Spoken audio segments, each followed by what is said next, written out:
आता बघा 2 मिनिटं मित्रांनो इकडे लक्ष द्या।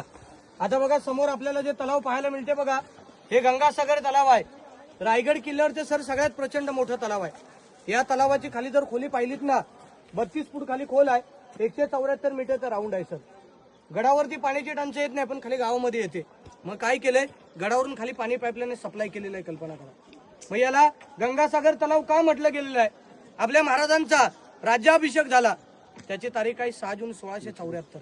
त्यावेळी काशीवरून गागा भट्ट आले होते, यांनी 7 नद्यांचं पाणी आणलं होतं आणि राज्याभिषेक झाल्यानंतर जे उरलेलं पाणी राहिलं हे याच्यामध्ये विसर्जित केलं, म्हणून ते गंगासागर तलाव। तर माझे गुरु आहेत प्रके घाणेकर, म्हणतात गंगा यमुना आणि नर्मदा यांच्या आल्या साऱ्या बहिणी 7 समुद्रांचे पाणी आणले राज्याभिषेकासाठी, जले झाले कीर्तनचे घर, याचं नाव गंगासागर, म्हणून या तलावाला गंगासागर तलाव म्हटलं गेलेलं आहे। मित्रांनो कल्पना करा, अगदी पाऊस पडेपर्यंत या तलावामध्ये पाणी टिकून राहतं, असे तलावाचं वैशिष्ट्य आहे। आणि गडावरती जे पर्यटक येतात तर पिण्यासाठी पाण्याचा वापर याच तलावाचा जास्त उपयोग केला जातो, कल्पना करा। हे गंगासागर तलाव आहे।